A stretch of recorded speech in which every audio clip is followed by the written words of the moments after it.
on your radio, on the LBC app, and Play LBC. leading Britain's conversation.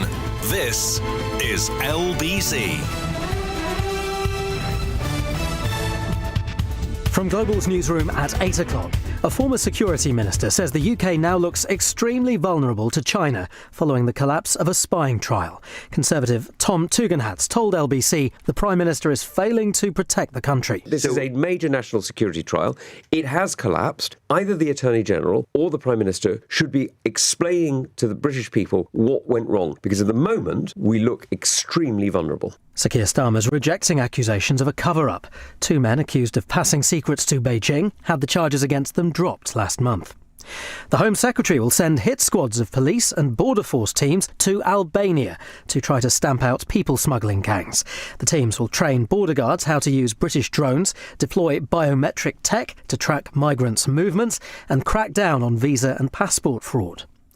A former funeral director will go on trial in a year's time after human remains were found at a premises in Hull. 47-year-old Robert Bush has admitted fraud but denied 30 counts of preventing the lawful and decent burial of a body. The US Defence Secretary's plane has had to land in Britain because of a crack in its windshield. Everyone on Pete Hegseth's aircraft, on its way back from the US, is said to be safe. In the city, the FTSE 100 closed down 28 points at 94.24. The pound buys $1.33 and €1.15. LBC weather, cloudy for most tonight, light showers in the south and east of England, and lows of 5 to 12 Celsius. From Global's newsroom for LBC, I'm Matt Hewitt.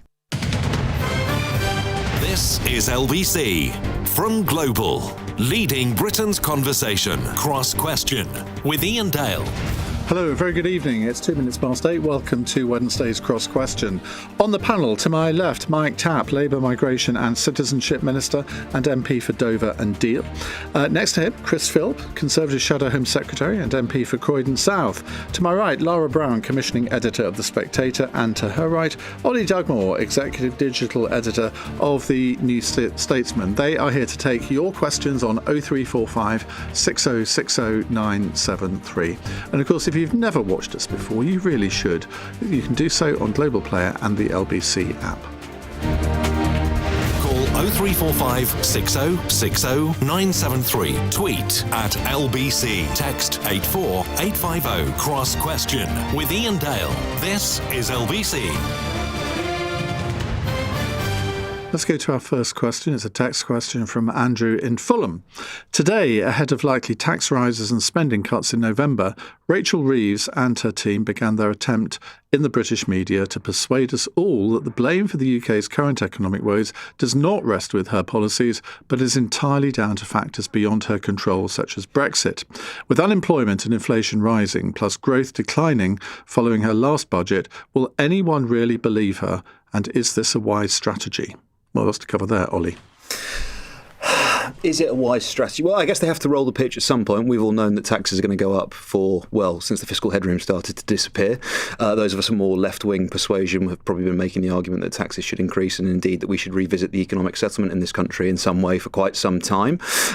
But yeah, taxes need to go up. She's going to have to raise them. And I guess as far as sort of effective politics goes, it would be prudent to start warning people about that rather than pulling a rabbit out of the hat on budget day. But what about blaming Brexit for it? Because forget the economics of it for a moment, but politically, will that really stick? And isn't she almost blaming Labour voters who voted Brexit or some who've gone to reform? They're not going to come back with that kind of argument, are they? Yeah, I guess most informed economic experts say that Brexit cost us somewhere between 3 and 4% of GDP, and I think all of us probably looking at those numbers now would quite fancy an extra 3 or 4% on our gross domestic product. I think politically it works, yeah. The polling shows that people are turning around on Brexit now, that it is not as sort of favourable a position, and I think the arguments that were made at the time around sovereignty, around reducing immigration in particular, how did that turn out, versus the sort of more economically prudent ones, I think the economic argument is the one that stacks up now. Lara? I don't think the politics of this are going to work. If Rachel had had a very strong run from coming in till now, people would be open to playing the blame game here about other people. But the fact is, we've watched her completely fail over and over again to achieve any spending cuts. And we've watched her mess with taxes around the edges, which try and keep manifesto promises, but have caused a massive spike in unemployment. And I think she's going to really struggle to sell to anyone that that's not the problem. And she's spitting in the face of the voters that called for Brexit, wanted Brexit, are already abandoning the Labour Party as it is, and aren't going to be very fond of her after these comments. It's not going to land. Mike Tapp, given that virtually every other Western European country is in the same position as us economically, similar problems on inflation, on debt and all the rest of it, is it really feasible to blame Brexit? Well, Brexit has had an economic impact on growth and GDP, and you've got to look at the trade deals that we've had to strike and the resetting of relationships with the EU to attempt to recover from that. But when you look at what Rachel Reeves has done in a short period of time I'm going to stop you, Mike, because I don't think your microphone is working. I'm not quite sure why. So we'll come back to you, I promise. Let's hope Chris's is. Otherwise, we're going to have two people for the rest of the programme. I promise I haven't sabotaged Mike's microphone. I haven't pulled out the plug under the table. I think it's a bit desperate, really, trying to blame Brexit, a vote that happened almost 10 years ago, for the economic catastrophe unfolding in the country at the moment. I mean, Rachel Reeves, Keir Starmer have been in power now for getting on for a year and a half. She had her budget about a year ago where she put up taxes by the largest amount in a generation, despite having promised in the general election campaign not to do so. And the consequences of all of those enormous tax rises are unemployment is going up, inflation is going up, successful people are fleeing the country, businesses are going bankrupt. And the reason she's had to put taxes up, and is probably going to do so again in the budget in a few weeks' time, is because the Labour government are pathologically unable to control spending. They tried to tinker around the edges a little bit with welfare spending a few months ago, and despite having a massive majority in Parliament, couldn't even accomplish that. So if you allow welfare spending to get out of control as they have, paying millions and millions of working age people What was your job under Liz Truss? And so it's not to work. What was your job under Liz Truss? I think we know what that was. If you let people get onto a sickness what happened under Liz Truss? What happened to my constituents' mortgages? If you look at people getting onto sickness benefits without even needing a face-to-face examination, we won't take advice from the artists. I mean, come on. Spending is out of control. If you don't want Chris to interrupt you when you're speaking, I'm going to now. Obviously, you might. I'm not going to now. If your mic works. Which is what I'm going to be doing. So if you let welfare spending get out of control, as Labour have, let people get onto welfare, sickness benefits without a face-to-face examination, no wonder our taxes are going through the roof. And we're going to be in some sort of hamster wheel of doom where taxes go up. As a consequence, growth in employment goes down. There's a shortfall. And she says, let's put taxes up even more. And this sort of doom cycle ends up perpetuating. There is another way, which the Shadow Chancellor Mel Stride set out last week, which is to get those savings, particularly in the welfare budget, but beyond that as well, which then enables some alleviation in the tax burden to get growth going. But that is not the path the Labour government are on. They're whacking up taxes, killing growth and killing jobs, and we're in this appalling doom cycle. Okay. And the budget's going to make it even worse. Mike, do you want to start again? Absolutely. I did a Mike Tapp, by the way, which it is working. I had to get that in there. Look, this approach from the Conservatives, I find quite simply to hold zero credibility, given what they did to the economy, and my constituents have suffered from that. What we've seen in the last 12 months from Rachel Reeves is that hard work to stabilise. The growth that we've seen, 0.7%, it's not massive, but it is the highest this year in the G7. That's important because it means we're heading in the right direction. Really more than America? 3.3 million, it is at this point. Okay. 3.3 million across the country have had their wages increased by £1,400. We've enabled record investment in the NHS. Pensions are going up. Okay, but what about the question, which was about Brexit? And I will come to that. 5 interest rate cuts, which means mortgages and mortgage rates are coming down. That then also has an impact on rent. Now, it's only 14 months and we've had to fix a real mess. And I've just listed a number of economic successes, but we're nowhere near there. There's a long way to go. And we've said that we'll maintain the manifesto commitment. So this talk of raising taxes here, I don't know where you're getting that from, because we're being very clear that she said today. We're not on working people. We have maintained... Oh, she didn't say that. We have maintained our manifesto commitment. Obviously, we'll see the rest at the budget. When it comes to Brexit... We don't want to open up the old wound of should we have or shouldn't we have, but we can talk fact. And there are facts there around GDP growth, which we heard earlier. It's not a fact, is it, Mike? Well, it's an assumption based on the OBR figures. Exactly, from economists. It's also caused us, a hell of a lot of pain when it comes to the small boat crisis, which went from 400-ish in 2018 to over 150,000 since. So there are definitely negatives there, but what we're doing is resetting that relationship and striking new trade deals to fix the economy. How did Brexit make the small boats crisis worse? Look, it wasn't the only thing that made it worse, but the Dublin Agreement did act as a deterrent, and the stats speak for themselves. That never really worked. No, it didn't. Well, no, it didn't. It did act as a deterrent. So first of all, you claim that I've got 4 people going to Rwanda would have acted as a deterrent. So the Dublin Agreement certainly would have acted as a deterrent. Under the Dublin Agreement, we actually received more people than we sent back to Europe, and the numbers per year under Dublin, as you should know, were never more than a few hundred tops. I mean, this year so far under a Labour government, we've had, what is it now, 36,000 have illegally crossed. So the fact under Dublin, 400 or 500 went back, obviously would make no difference at all. So I think reaching for that is a little bit desperate. Or 300 to Rwanda was your target. Well, of course, it wasn't. The Rwanda scheme, as you know, never started, guys, of course. If you both speak over each other, listeners will switch off, because they can't tell who's saying what. So let's try and... Well, I'm the one talking sense and pointing to the facts that we're seeing.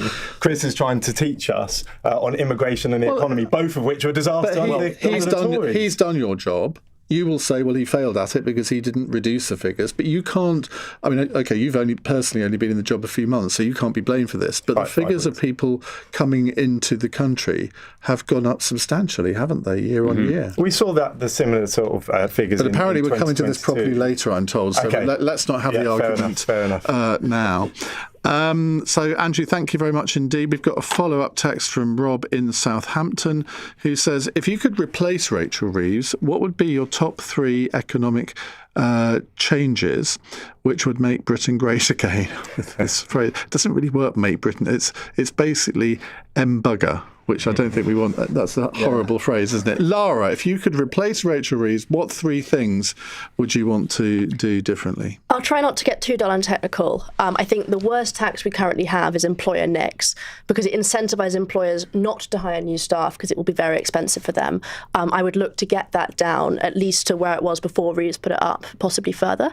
I would then get rid of national insurance. I think it's very unfair that people who go to work and get a salary are effectively taxed more. And I would probably try and abolish national insurance and concentrate all. Abolish it? Yeah, you would put income tax up as a consequence, so you'd be taxing at a similar amount, but it would therefore not be this dual taxation, which is very unfair. And then you'd have one far more simple tax to deal with, putting it up or down. And then I think my final reform would be to massively reduce the regulation you put on businesses to try and get the economy going and take advantage of the fact that we can now regulate how we want, not how the EU required us to, and actually try and boost the economy that way. Ollie?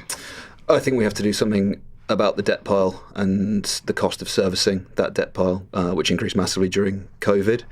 I don't think it's progressive to operate a deficit. If you look at Labour governments in the past, quite often they ran surpluses. So I would be looking at a penny in everyone's pound of their income tax. I'd be looking at a punishing inheritance tax. Such a Lib Dem, aren't you? Yeah, really, yeah. Me, a Lib Dem. So let's just pluck a figure out the air. Let's say over £10 million, 100% of that is returned to the state. And I would then revisit council tax. 100%? Yep. Well, that really would have a flight of millionaires. People simply leave. So anyone with more than 10 million would just leave the country. Let them go. Seriously, you want to? So let me get straight. Your idea, your genius idea, is to say that anyone who's worked hard, been successful, set up a business, and got more than 10 million quid, you're going to say go away, we don't want you. No, are you literally insane? No, you just did say that. You literally did say that. No, I'm not saying they should leave the country. Well, that's what I'm saying. If you have the opportunity to leave £10 million to each of your children, that's quite enough. And if, as a good Tory like yourself, Chris, which I believe you are, believe in a meritocratic society, you should support it too. I'm telling you what human nature is, and if you say to someone who's got more than £10 million, we're going to basically swipe all of it when you pass away, those people will simply leave the country. You may not like that, but that's what they'll do. I mean, they're doing it already, even at today's tax levels. Where would they go to, do you think? Well, they go to a place anywhere else. I mean, they go to Dubai. They go to Dubai. They go to Singapore. They go to New York. They go to Milan. They would leave the country. So not only would your idea family counts for nothing, language counts for nothing, schooling counts for nothing. Mate, people are leaving already as a result of high taxes. Yeah. So not only would your genius policy raise literally no money, in fact, it would raise negative money because the most successful people would just leave the country. It's just, I mean, honestly, it's bonkers. Can you name a country which has done this successfully? No, but Warren Buffett's an advocate of it, and if it's good enough for him, it's good enough for me. This is honestly bonkers. Okay.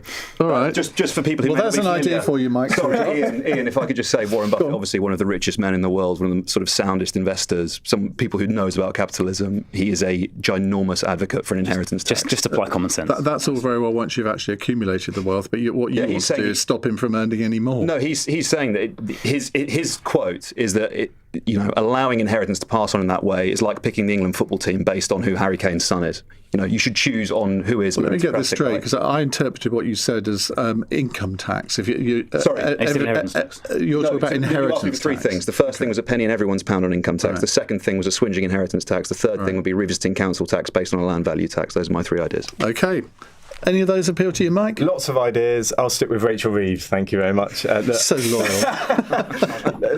What's important here is obviously growth, and we're heading in the right direction there. And it's really, well, we have achieved the highest growth in the G7 this year so far, and also that investment coming into the country. And I agree with Chris on this one that's really important to have people wanting to invest. And we've had 120 billion over the last 14 months. And Lloyds is saying that we are at an all-time high in terms of business enthusiasm. So, things are going in the right direction. That will start to create jobs once you're building more houses, infrastructure projects start to come online. And, the deals that we're striking with India, United States and the EU will assist that too. So this is about sticking to the fiscal rules and ensuring that working people are not being taxed more. That's the direction we will be going in. Mate, you keep mentioning growth. The IMF warned Rachel Reeves yesterday that the economy is growing far slower than expected, and we could be heading for negative growth. And that's why this is global. And we've obviously had COVID, we've had the war in Ukraine, and to the UK. And globally, we're seeing very similar forecasts. But we've got to look at the evidence here, the fact rather than the speculation, which is around the growth over the last this year, which is the highest in the G7. So we are heading in the right direction there. I'm not an economist. Whether it'll work or not, I can't say. But Rachel Reeves, I have full faith in. And what we've seen so far, and I listed the benefits that my constituents are feeling, gives me faith that going forward we'll see that growth, we'll see that job creation, and we'll see a better economy. And it's about the people feeling it, that growth, and that does take time. Now, you'll notice that I didn't interrupt you there because Jennifer complains that I interrupt Labour representatives on the panel and not the Conservative ones. So, Chris, go ahead and I'll interrupt you a few times. Thanks, Ian. Look, I kind of admire Mike's blind loyalty there. Look, I don't think Rachel Reeves' approach is working. Let's look at the facts. Unemployment has gone up every single month since this Labour government got elected. Inflation has doubled since the Labour government got elected. And those two things haven't happened. It was 2% when we left office. It's now 4% roughly. Those things haven't happened by accident. They've happened because taxes have been pushed up in the budget last year, and that is destroying jobs, and it's causing businesses to leave, and it's causing successful people to leave the country, which is a disaster for us in the UK. So what would I do differently? First of all, I would find savings, particularly in the welfare budget. We're paying over 6 million people not to work. Letting people get signed off sick without even having a face-to-face medical examination is insane. So we've identified £47 billion worth of savings, and we would spend some of those in reducing taxes. And the two tax reductions I would go for would be, first of all, abolishing stamp duty, residential stamp duty completely for the main home purchase, to enable young people to get on the housing ladder, and for upsizers and downsizers to be able to do that. And secondly, I'd use some of that money to completely abolish business rates for small shops and pubs and restaurants on the high street, as we announced at our conference last week. It was indeed. But why do you think you could reduce welfare payments when Labour have tried to do that and have faced a lot of opposition to it, and the policies have been watered down. And indeed, Mel Stride, your Shadow Chancellor, he was DWP Secretary in the last couple of years of the Conservative government. So why didn't he do it then? Well, he tabled plans at just ahead of the last election with savings amounting to 12 billion. The reason Labour weren't able to do anything last June when they tried to is their own backbenchers, and they're not all as loyal as Mike. They rebelled on a massive scale. And Labour, that was a sort of backhanded compliment. If your Chief Whip's listening, he'll be pleased. But not all Labour or Labour members of Parliament are as loyal as Mike, and a whole load of them rebelled, and it meant Keir Starmer, despite having a massive majority, wasn't able even to make modest reforms. But reforms are needed because we can't continue spending 140 billion quid a year on working age welfare. So those are my two tax cuts. I've been enjoying this exchange so much that I realise we're now 6 minutes after when we should have gone to a break. So let's do that now. It's 21 minutes past 8. This is LBC. We had our smart meter installed a year ago, and it's made things so much easier. Not having to submit meter readings or having to deal with estimated bills is great. A smart meter sends meter readings direct to your energy supplier. It means you get accurate bills, not estimated bills, and you don't even need an internet connection. Call your energy supplier to request a smart meter today. Real testimonials voiced by actors. Eligibility may vary. At TfL, we're helping to make bus journeys greener. Our entire bus fleet is 100% low or zero emission at the tailpipe, including those for our Superloop routes, helping improve air quality for all. And we'll have a fully zero-emission fleet by 2034. That is how we're making the greener way to travel brighter for everyone. Search TfL Improvement Plan. To the Mayor of London and TfL, every journey matters. Greener than total estimated petrol and diesel car emissions. When BP asked me to read the voiceover for their new Wild Bean Cafe ad, I thought I knew what to expect. But when they told me I'd be reading the script next to a mountain waterfall, on horseback, strumming a harp, in a hailstorm, naked, ow, ow, ow, ow, well, that was wildly unexpected. Just like Wild Bean Cafe having a freshly ground signature espresso blend for everything from Americanos to flat whites in a fuel station. Wowzers. Wild Bean Cafe, only at BP. Subject to availability at selected BP stores only.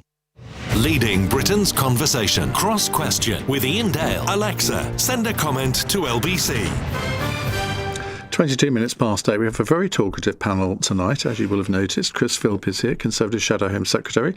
Mike Tapp is Labour Migration and Citizenship Minister. Citizenship Minister, what does that entail? Citizenships.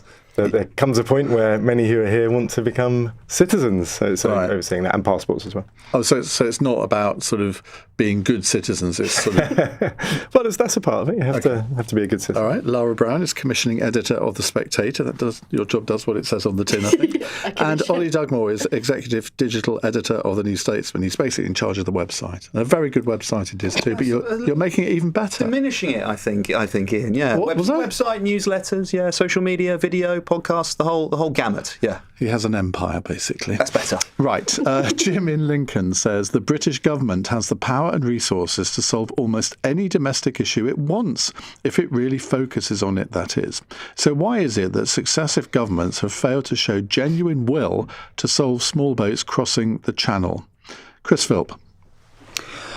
Well, there was a plan to sort this out under the last government, the Rwanda removals deterrent. It went through numerous legal challenges in Strasbourg and in our own Supreme Court. We had to pass a new law to sort it out. And when the election came around last summer, the scheme was finally ready to start. The first plane was due to take off on the 24th of July. But what did the Labour government do? Just a few days before it was due to start, they cancelled it with no replacement other than a vacuous slogan about smashing the gangs. Rishi Sunak hadn't called an election. Well, that was it. Well, he should have. I mean, frankly, Rishi Sunak should have called the election later. I think we can all see that now, and that would have enabled the Rwanda scheme to start. And the idea is a deterrent. If people arrive, they are near certain to get removed, and that means they don't bother attempting the crossing. I met with Australian Prime Minister Tony Abbott last week, in fact, and Australia did something very similar about 12 years ago, which worked. I also met US Vice President J.D. Vance in August, and the Americans have done something very similar this year, which again has worked.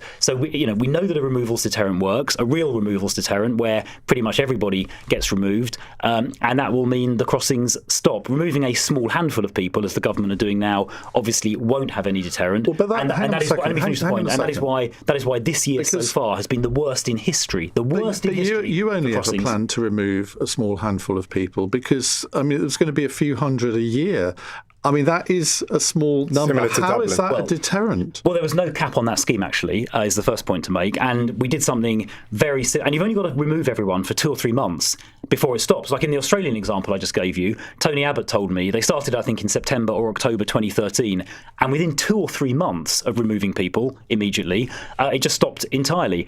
So you haven't got to remove a year's worth of people. You've only got to remove 2 or 3 months' worth of arrivals before the crossings simply stop. That's what a deterrent means. And common sense tells you if you're an illegal immigrant thinking of crossing and you know you're going to wind up somewhere else, then you're not going to bother. Well, that is true. But if you've got a 1 in 90 chance or whatever of going to Rwanda, you're probably going to take the risk. But it's not 1 in 90. So the scheme was not capped. That is misinformation.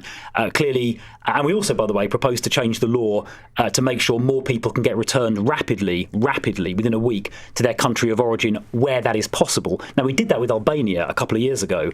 And so in 2022, Albanians were the most numerous nationality crossing the channel. We then got a returns agreement with Albania where the people got basically sent back to Albania pretty much immediately, and the numbers dropped by 93% very quickly. Now, if you could do something similar with everybody, then the crossings would obviously stop. Okay. So that is the plan. There is a plan. Right. But what Labour are doing is tinkering around the edges, and they've got these vacuous slogans like smash the gangs. And as a consequence, this year, so the first 9 months of this year, 2025, have been the worst in history, the worst ever for illegal channel crossings. Mike Tapp, our questioner Jim, is saying you basically don't have the commitment to it. The political will is certainly there, and that's what Shabana Mahmood, our new Home Secretary, has made extremely clear. So it wasn't under Yvette Cooper. She will do what it takes to fix this issue. And look, we have inherited a very difficult situation. You know, it's open borders in my mind. With 400 crossed in 2018, over 150,000 since. It's a massive issue, and we're working hard to get on top of it.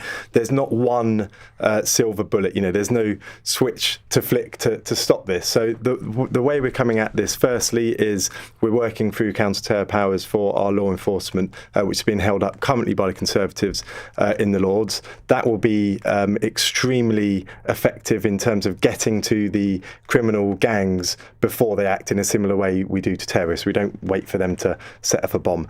We've also increased removals and deportations by 14%, so that's up to 35,000. We've struck a deal with the French, which is the returns deal. Now, how's that going? I understand that there's scepticism around the numbers, but 26 is very much within the fact that it's a pilot, and there's lots of legal issues, as Chris should understand, around these sort of deals. That will grow, and as it grows, it seeds doubt in those sat in Calais paying 10k to cross because they know they may well end up going back. We're also working hard on military sites so that we can move people out of hotels, because we know that the public care about that, and so do we. We're also working upstream with international partners, and we've seen today with the Albanians, we're going to be going over there, training their officers to operate and take on smuggling gangs and migrants, because we saw around 26,000 cross using that route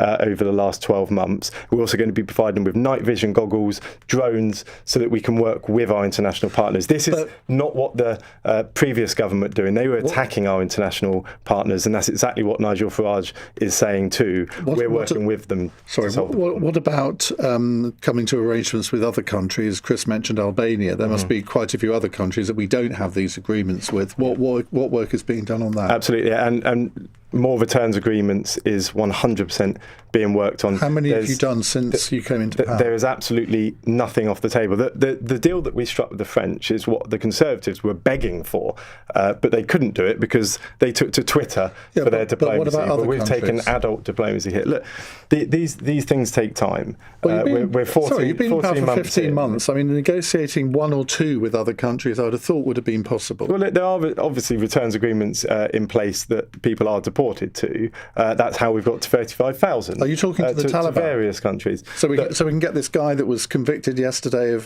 threatening to kill Nigel Farage, so we can get him out of the country. The way that we're approaching this is We will do what it takes to secure the borders. We will make sure those deterrents are there. We're going after the smuggling gangs. But which governments are you actually talking to? I'm not going to list the governments now because why not? We don't give a running commentary on diplomatic efforts. Of course, that would be ridiculous. Well, the previous government did tell us that they were negotiating with Albania and they came to an agreement. I don't see why you would be so reticent. These announcements always take place across government when the deals are made. OK, Lara. I think there's been a really disappointing, complete lack of honesty from all of the major parties, Labour, Reform, Conservatives, for the last decade about how complex this issue is to solve. None of the solutions tabled over the last couple of years, night vision goggles, Rwanda, were going to fix it. The small boats crisis is complicated and there's not one answer. Obviously, I think we all accept that you can't let people die in the channel. That's intolerable. And therefore, you cannot intervene in the channel. You have to wait for people to arrive in this country, and you have to have a solution to that problem. Under the ECHR, which we could leave, that's not the only problem, you can't just send people back randomly. A lot of people who arrive in this country, we have no idea where they are from. So you need to have a solution which is able to deal with somebody arriving with absolutely no papers, refusing to tell you where they've come from, with almost no evidence for whatever asylum claim they're making. That's why I personally think a third country is the only solution, but the third country solution we had didn't work. We also have obligations under the Refugee Convention, and I think we should leave the ECHR, but I'm very nervous that it's being billed by the Tories and Reform as a one-trick solution, and we'll suddenly find after going through years of that the Refugee Convention also causes major problems. And then you need to develop a returns agreement with a huge number of countries, which nobody is pushing forward and nobody is doing the work on. And you have to answer serious questions. A lot of people from small boats come from Afghanistan. Do you want to have a diplomatic relationship with the Taliban? Nobody is really engaging with this, because if you don't do that, you can't return people and you have to have a different solution. Because Germany is returning people by the plane load. And so you think, well, I mean, I don't know, Mike, if you've got an answer to this. If they can do it, why can't we? Well, I'm not going to make policy announcements this evening, but we've said... so you've got one coming. But we have said that we will do what it takes when it comes to when it comes to presumably studied getting what the Germans out of the country. What the Germans have done, because they do seem to be sending people back to Afghanistan in numbers. They do. OK, I'm not going to pressure on that, because I understand you. If you've got something in the pipeline, you can't announce it now. Ollie? Just on this point about the Taliban, I think one of the primary reasons that they're not a prescribed organisation is so that the UK can maintain diplomatic relations with them. My answer to this, I agree with a lot of what Lara said, except on the ECHR Refugee Convention. Look, I believe that the UK has legal and moral obligations. I believe that if you were to put a processing centre in northern France, you could reduce a huge number of the crossings, say to people, make your claim, if it's valid, will allow you to come to Britain. If someone does try to cross the channel and they don't try to make a valid asylum claim, at that point you know that they are coming here without a valid claim, and you can return them, take your pick, third country, wherever you want to drop them off. Dublin Agreement would have allowed you to put them back in another European country. Interestingly, the New Statesman cover last week, we had a long-form reported feature from northern France, from this place called Lune Plage, which is essentially the new Calais jungle.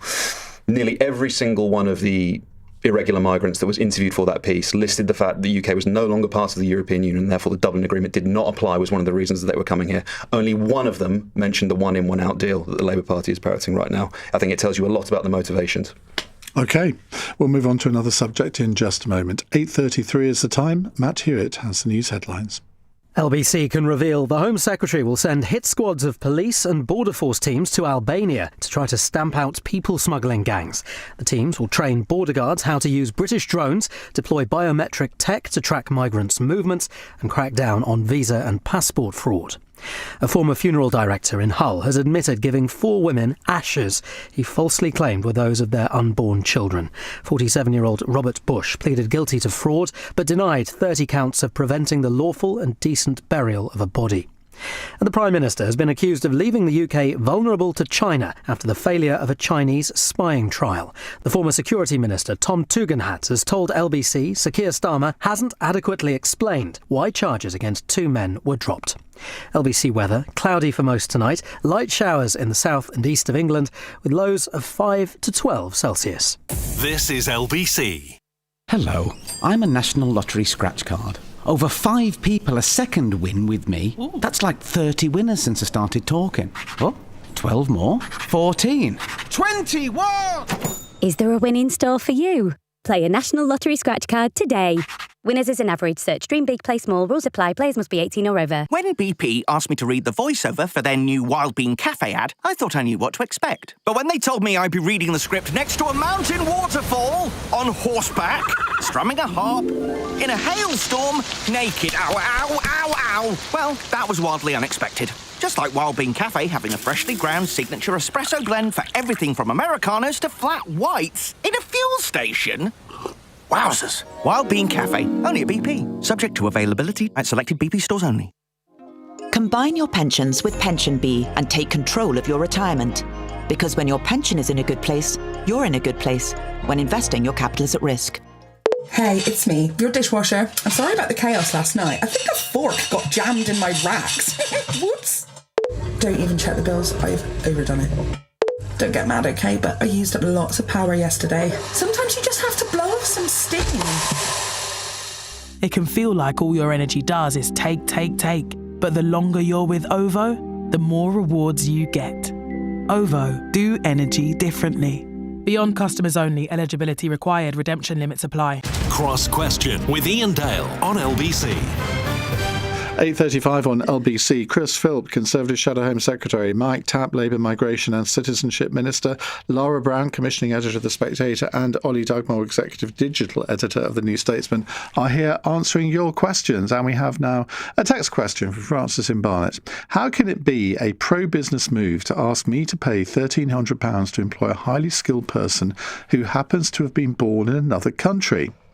Right, the background to this is that the Home Secretary has announced new rules on qualifying for visas for most jobs will require employers to pay a levy of more than £1,300 per person, while the migrant themselves will be required to show they can communicate in English to A-level standard. Mike Tapp. Yeah, what this is about is it's ensuring that employers are looking for British workers to fill the roles that need filling. The fact is we saw net migration reaching nearly 1 million under the Conservatives, and that's having a strain on our infrastructure, but also undercutting British workers. So what we're doing is ensuring that people look here first, and also that was already the system. And well, it wasn't working, and also those that do come here speak a high level English, so that we're getting the brightest and the best who can integrate and ensure that they communicate properly with their neighbours, and obviously we haven't seen that in the past. So this is a sensible move to ensure that the right people are coming on these work visas. But another cost to employers, which they will say, well, haven't we got enough extra burdens at the moment without this? And what I say is there are people who are economically inactive in this country who need work, and to look at the British workforce. Well, they're not going to be highly skilled, are they? I mean, this is directed at highly skilled workers. We're the sixth richest nation on the planet, and we didn't get there through not having talent here. There is enough talent. We've got the best universities, the best school system in the world. So there is enough talent here to fill these jobs, and we don't have to look abroad. Ollie? I don't think it's necessarily a bad idea. You know, the Americans, they talk about ballots and possibly lotteries for H-1B visas and other things. If you want to sort of clamp down on certain types of visa-based immigration, you can increase the charges on it. I don't think it's necessarily a bad idea. Lara? I mean, it's obviously not a pro-business move, but it's in the best interest of the country. People voted for lower immigration.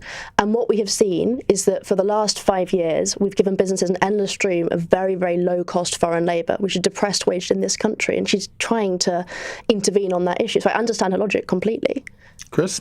Yeah, look, I think it's a reasonable thing to do. We do need businesses to primarily focus on hiring residents of the UK already. We do have over 9 million working age adults who are economically inactive. Businesses here should be training and recruiting them first before reaching for mass migration. I'd go actually further than this and have a binding annual cap set by Parliament on inward migration to get the numbers down even further.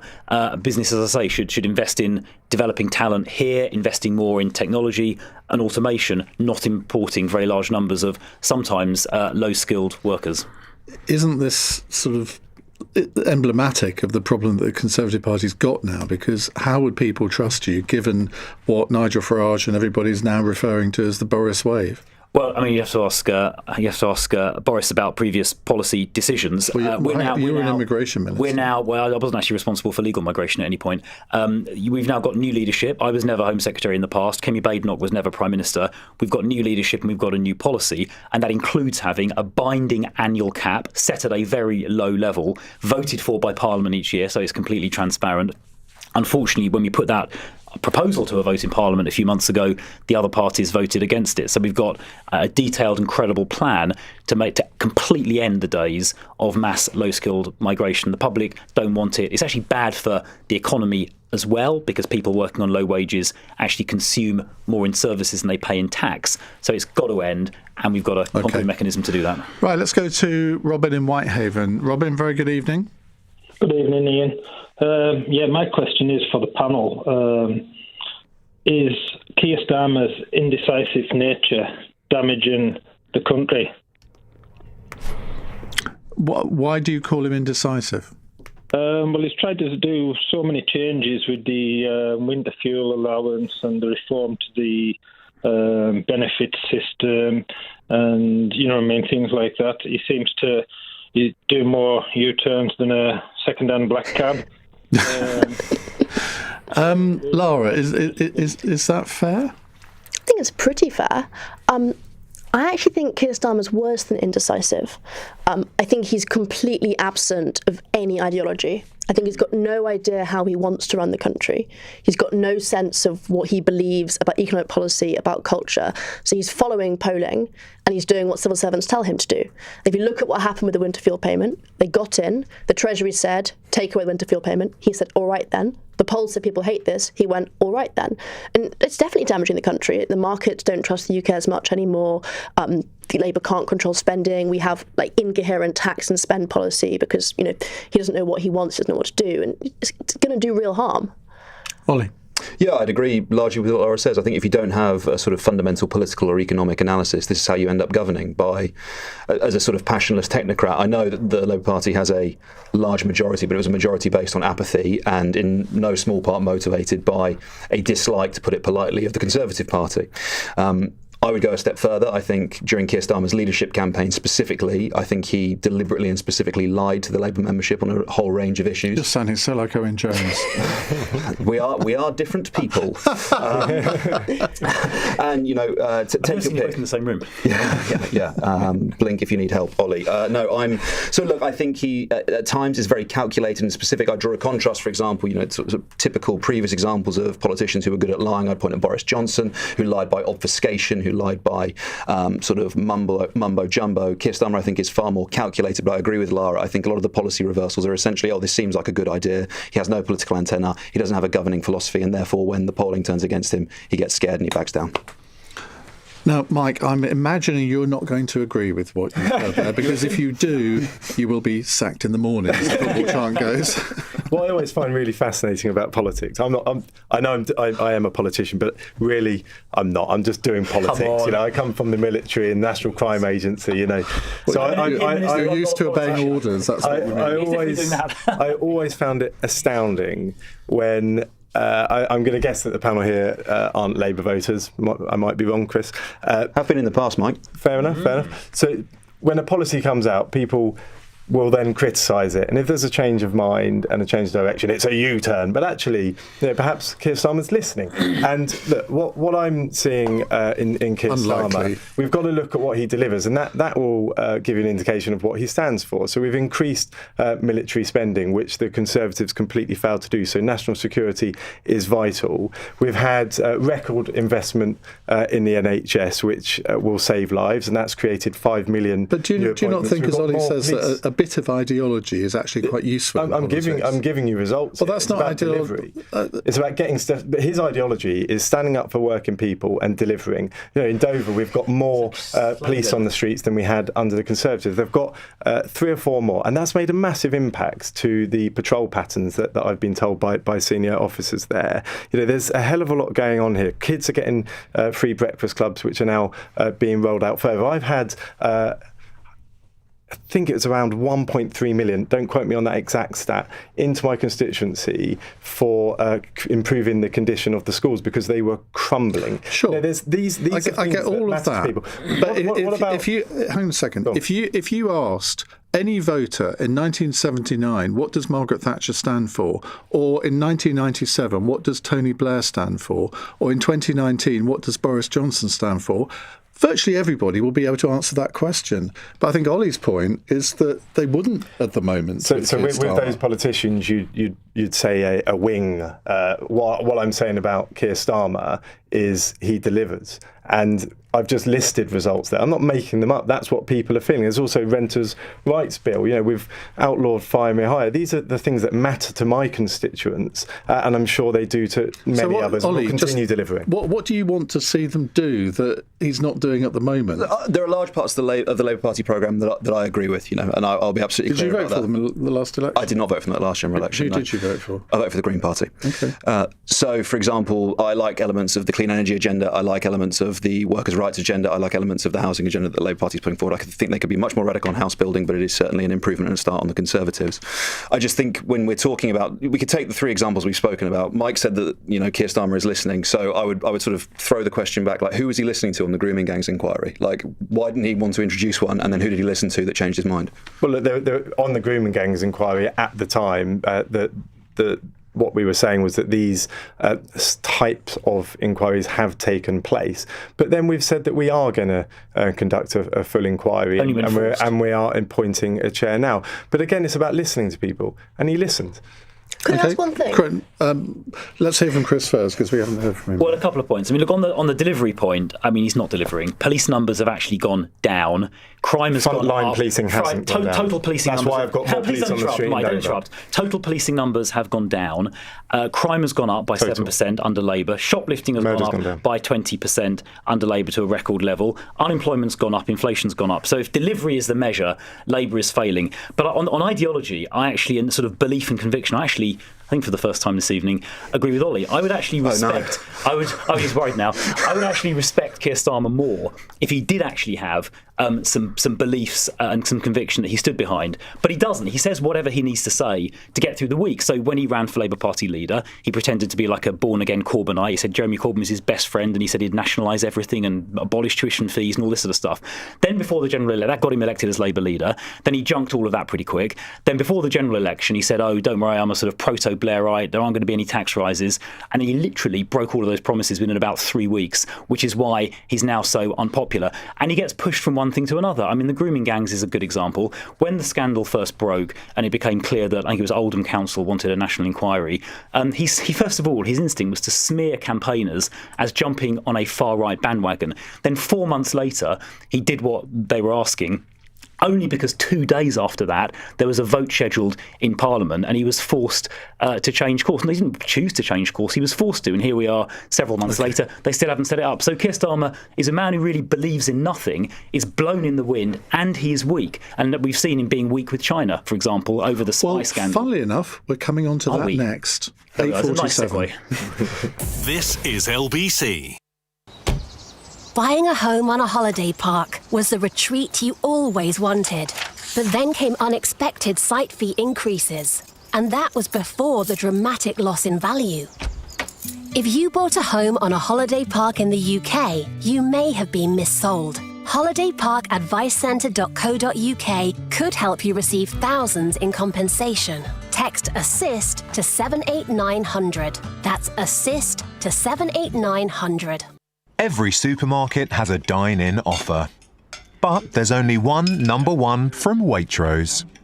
With options like a melt-in-the-mouth Wagyu beef cottage pie, a green veg medley side with petit pois, tender stem broccoli and cavolo nero, and a rich, indulgent tiramisu to finish. All for £15. A dinner for two that deserves its own playlist. Waitrose, the home of food lovers. Selected stores subject to availability. Staysure. What is Staysure? Staysure is not just the UK's favourite travel insurance. Stay Sure is the confidence that comes with knowing that you're covered by the company with more 5-star reviews on Trustpilot than any other provider. A company that welcomes people of all ages with pre-existing medical conditions for single or multiple trips. So stay sure with Stay Sure Travel Insurance. UK's favourite relates to number of 5-star Trustpilot reviews, T's and C's and verifications at staysure.co.uk/reviews. It's time to scale up that fishmonger business, Anne. With free day-to-day online banking from Virgin Money, you'll be a big fish in no time. Now that's a real catch of the day. Open Virgin Money's M account for business now. UK excludes NI, Channel Islands and Isle of Man. 18 plus fees apply for chaps and international payments. Terms and exclusions apply. Backed by the current account switch service. Virgin Money is a trading name of Clydesdale Bank PLC. Cross Question with Iain Dale. Watch live on both Global Player and the new LBC app. Chris Philp, Mike Tapp, Lara Brown and Ollie Dugmore with us taking your calls and questions. Tim is in Cheam. He says, if neither this government nor the previous one could decide if China are threatening us, can we really trust any of our political leaders to keep us safe? Now, a bit of background to this. The Conservatives have accused Labour of a cover-up over the collapse of a prosecution of 2 men accused of spying on behalf of China, which the Director of Public Prosecution says happened because the government would not officially refer to China as a threat to national security. But the Prime Minister has claimed that this happened because of an attitude towards Beijing which was adopted when the Conservatives themselves were in power. Are you with me at the back? Chris? Well, the last government, Conservative government, did repeatedly refer to China as a threat. The Security Minister did in Parliament. 2 integrated reviews both referred to China as a threat. And it's very disappointing that it appears that the Labour government did not provide the evidence to the Crown Prosecution Service that was required. I was a minister in government at the time, and particularly when I was Technology Minister, I saw all kinds of internal government briefings and so on demonstrating the threat China posed, particularly in the technology sector. It is unprecedented for the Director of Public Prosecution, Stephen Parkinson, to have written, I think it's now 3 letters, basically calling out the government, the current Labour government, for saying things that are misleading. And the DPP made it very clear it was the government's failure to provide the evidence that caused the trial to collapse. And as Kemi Badenoch made clear at Prime Minister's questions today, there were repeated references by the last government to China as a threat. And I'm frankly totally mystified as to why, well, actually, I'm not mystified as to why the government didn't provide it. The current government is desperate to kowtow to China to basically secure better economic links to try and fix the financial mess they've created. And they are willing to sacrifice national security to do that. And it's not just the Chinese spy case, it's the super embassy, which they're clearly about to give planning permission for, which is going to act as an espionage centre. It's not putting China into the top tier of the foreign influence registration scheme, along with Russia and Iran, which they should have done. Well, the scheme only started in July this year, so I mean we weren't actually in office when it took into effect. But they should put China in the enhanced tier. They haven't done that. They should veto the embassy and the espionage centre, and they should have provided the evidence, which I know exists because I was a minister in government at the time, that would have supported the prosecution. And it's astonishing that the Director of Public Prosecutions has now on 3 separate occasions called the Labour government out for not supporting the prosecution in the way that they should.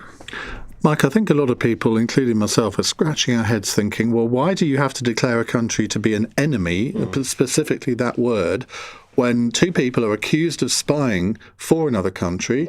Now, I don't care whether it's China, whether it's Spain, whether it's an ally of ours. If they've been spying, surely they have to be prosecuted. Yeah, this is the craziness of the laws, and the Official Secrets Act didn't have that facility, and that's what they were being trialled under, because that's when the crime took place. Now, for a decade, there's been calls to update that, and unfortunately, the Conservatives are dragging their heels around the new National Security Act. Now, when it comes to what the Conservatives are doing here, I want to know what the government's doing here. Well, this is for the CPS, who are independent of the government. Yeah, and they're asking what's the government doing. And we've made it very clear that the Deputy National Security Advisor, excuse me, it's a slightly tongue-tied there, has provided that evidence, and that is going to come out. It might be this evening, I'm not sure when that's coming out. But the CPS says he hasn't. But provided the evidence. So there's been 3 statements provided, and that will be which would be inadequate. Yeah, but the CPS are saying you haven't given us what we need to be able to take this prosecution forward. We've asked for it repeatedly. You haven't given it to us, and that's why the trial collapsed. And people just think, well, why? And this is where we need to see those statements which are coming out, and we can come to a conclusion then. But if I could just add, I've worked in national security for my whole career prior to trying to be a politician, and this does mean a lot to me, and I know it means a lot to Keir Starmer and the whole Labour Party too. And this sort of trying to turn it into a political football actually is quite ridiculous, because the fact is we should be working as one in Parliament on national security issues. But it's not actually even the Conservative Party that's doing that, is it? It's the CPS. They've asked a question of the government and haven't got a satisfactory reply. The Conservatives have taken this far too far when it comes to attempting to score political points, and they are claiming that there's a conspiracy and a cover-up when that is quite simply not the case, and that's offensive. And they're picking and choosing words. Look, it's the Crown Prosecution Service that have exposed the Crown Prosecution Service that have written letters exposing this, not the Conservative Party. Let's look at what Kemi Badenoch has said, and she herself said that they shouldn't be described as a foe.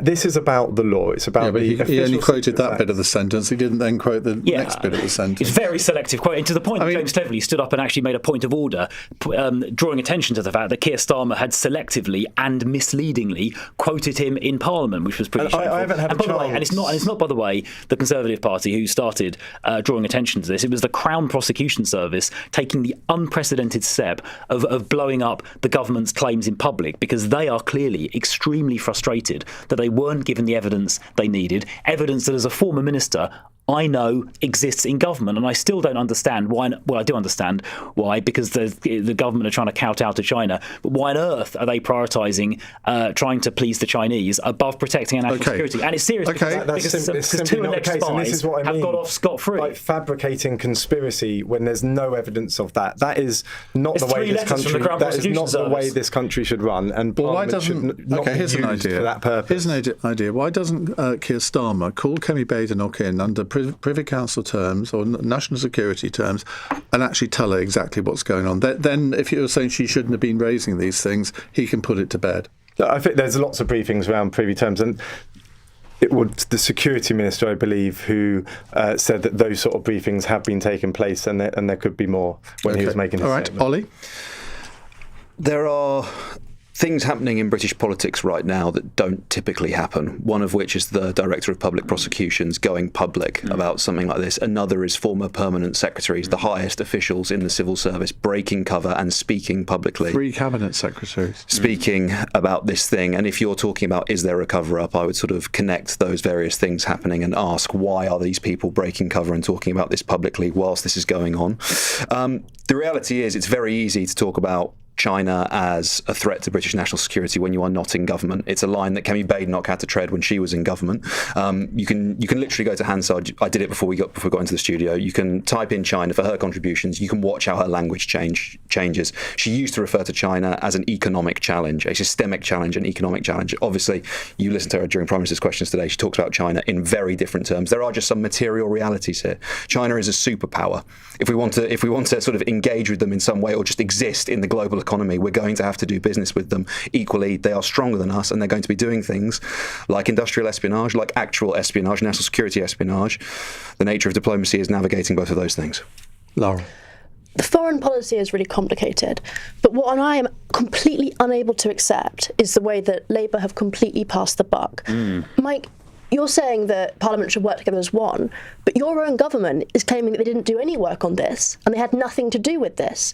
We have had Dan Jarvis get up in Parliament and say, I had nothing to do with this evidence, to the point I didn't even see it. I just gave it to a civil servant and let him decide on his own if China is a threat or not. Jonathan Powell apparently had nothing to do with that. So either that's not true, or it is true, and then what on earth is a national security advisor doing if not dealing with industrial espionage from China? I would have thought that might have crossed his desk. we have an independent CPS. It's not for Parliament to be getting involved there, and Keir Starmer knows that from his previous role, and I'm sure it would have been exactly the same under the Conservatives. The CPS asked for evidence, though. This isn't about interfering. This is providing evidence they asked for. The question here is about the evidence. The question is about the evidence the government provided, or rather didn't provide, to the CPS, and it's quite proper for Parliament to ask questions about that, especially when the CPS have blown the whistle, and especially when you've got 3 former permanent secretaries, a former head of MI6 and others, all very unusually publicly saying something doesn't add up here. In the end, Mike, it comes down to this. If Keir Starmer had now was still in that job as Director of Public Prosecutions, he would have been making the same request to the government of the day, wouldn't he? The request, the evidence was provided, and we're going to see that when it's released. Well, let's see when it's released. Right, let's finish off with our fun question from Arwen in Lee. Sumo wrestling's biggest tournament has begun in London today, and it's so popular that all 5 days were sold out in advance.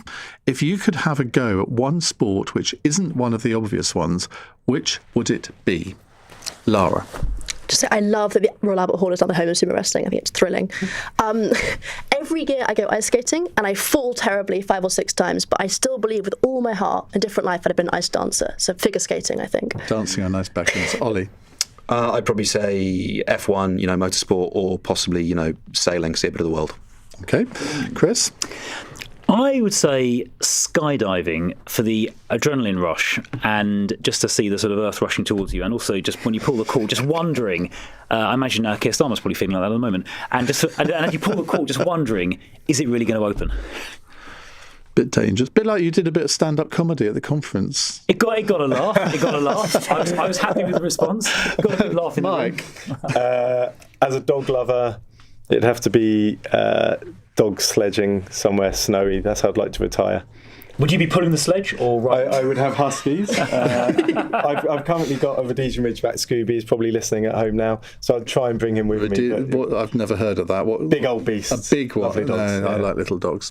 Anyway, thank you all very much indeed. Really good edition of Cross Question today, I thought. Now, on Monday, we have the Conservative peer and former Downing Street Chief of Staff, Lord Gavin Barwell, the Liberal Democrat MP, Josh Reynolds, and wait for this one, Colin Seymour. You may not have heard of Colin Seymour. Well, he's better known as the drag artist Crystal. I do hope he's coming in full regalia. So that will, if we want to get people watching on Global Player, that's the booking to make, isn't it? In the next hour, we are going to talk about vets, because in 15 years on LBC, I don't think I've ever done a phone-in on vets. Well, vets are being accused of ripping off their customers with too high a price. Is that your experience, or do you think that vets get a bit of an unfair rap in this country? 0345 6060 973. Every time my partner comes back from the vet with some sort of tablets for the dog, 5 tablets, like 100 quid, and you think, well, how can that be justified? Well, we're going to have a vet on to tell us, but what's your experience of using your local vet? Do you think you are being overcharged, or do you understand the economics of being a vet?